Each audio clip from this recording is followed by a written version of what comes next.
Assalamu alaikum qeyrindoshlar, qanday ahvolinglar? Men Amerikadan doktor Mehmet deyman. Men bugun shu Xitoydan tarqagan koronavirusi va u keltirib chiqargan COVID-19 kasali to'g'risida o'zimniki ba'zi ko'z qarashlarni sizlar bilan o'rtoqlashmoqchi. Hammamizga ma'lum bo'lgandagidek bu vaba Xitoy sirtiga tarqab bütün dünyada nurg'ulg'an kishilarningki kundalik hayotiga o'xshamagan darajada har xil ta'sirlarni ilib kelyotidi.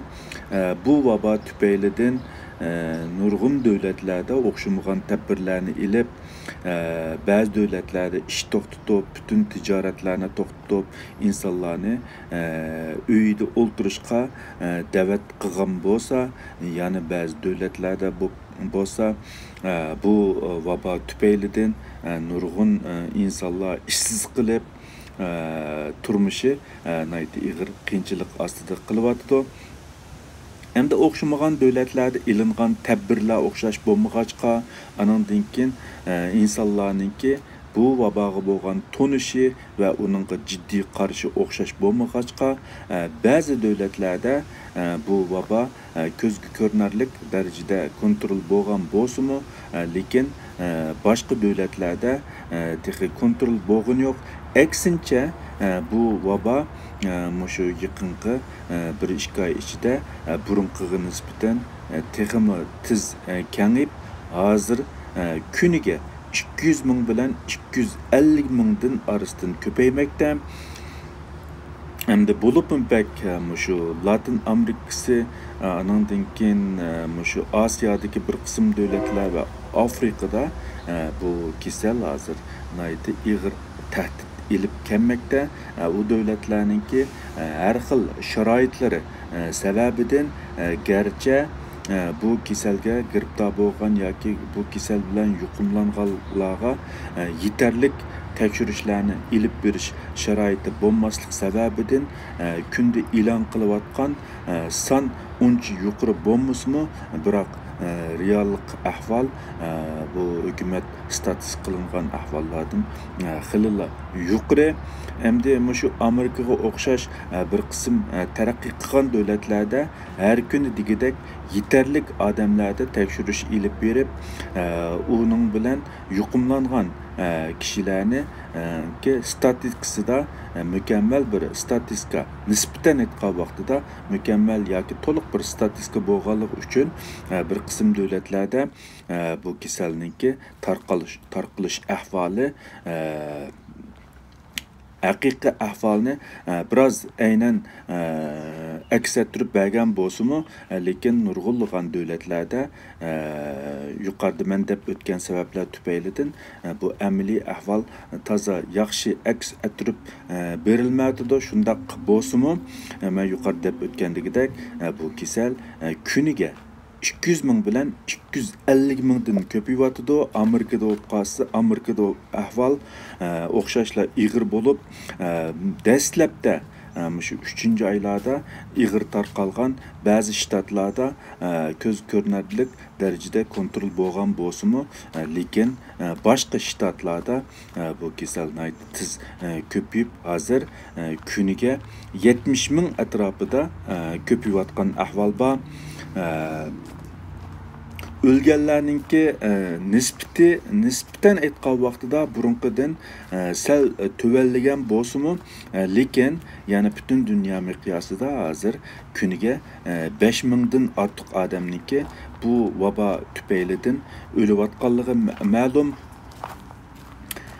Endi bu vabo shu Xitoy sirtida bo'lib, Yevropa, Amerika, Kanada, Avstraliya qatorliq g'arb davlatlarda tarqashqa boshlagandan buyon bu davlatlarda bu vaboga nisbatan qattiq bir tadbirlarni qo'llanib, ish to'xtatib, mush insonlarni uyda o'ltirishga da'vat qilganlik tufaylidan ham insonlarni bu vabaga yuqumliq qilishni endish qilganlik tufaylidan ko'pincha kishilar uyda o'tirishga yoki uyda xizmat qilishga majbur bo'lgan.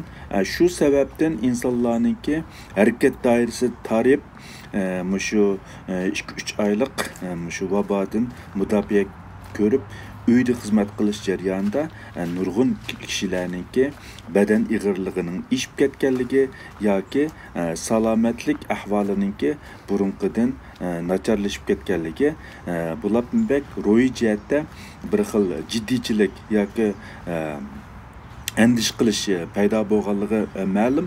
Buningki ba'zi bir qism sabablari albatta bu vaboga nisbatan endish qilish sababidan bo'lgan bo'lsa, yana bir qism sabablari balkim uzun muddat shu harakat yetarlik harakat qilmay, yetarlik quyoshga uchrashmay, uyda ya'ni uyda uzun vaqt o'tkazib sirtqi faoliyatlarniki qisqarib ozlab ketganligidan bo'lgan deb qarashga bo'ldi.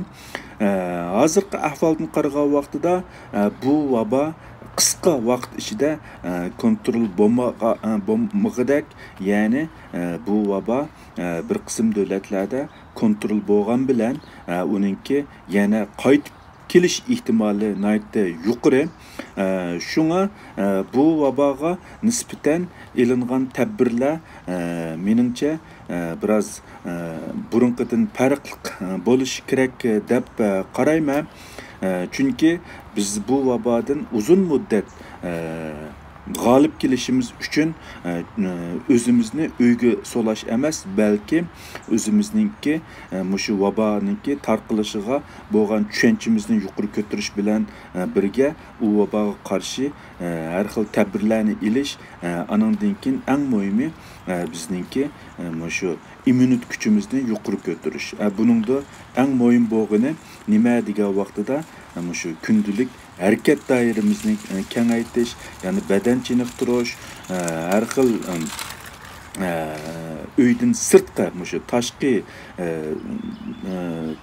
tashqi muhitga, ya'ni tabiiy muhitlarga berib har xil faoliyatlarni, har xil masalan yo'l minish, taqqa yamishish yoki bo'lmasa yugurish degandek endi har xil tantarbiya faoliyatlarni ilib berish meningcha bu kasalga nisbatan uzun muddat, ya'ni uningga qarshi turish yoki uning ustidan g'olib turish kelishda nihoyatda muhim deb qarayman. Shunga men qarindoshlarningki fursat topib qolsa adam oz tabiiy muhitlarga berib chiniqishi, badan chiniqishi, quyoshga uchirishi ni alayda tavsiya qilaman. Chunki biz bu virusdan uzun muddat mudofaa ko'ramiz yoki uning g'olib kelamiz desak, cho'qim bizningki yaxshi bir badanimiz, yaxshi immunitet kuchimiz, salomatligimiz yaxshi bo'lish kerak. Bo'lmay qolib qolsa, bu virus bilan yuqumlangan vaqtidami undan g'olib kelamasligimiz, u virus bizningki hayotimizga tahdid ib kelishi mumkin. Chunki hozir qadar bo'lgan uchurlar qargan vaqtida bu virus asosligi mushu salomatligi yaxshi bo'lmagan odamlarga ig'ir ta'sir qilganligi ma'lum.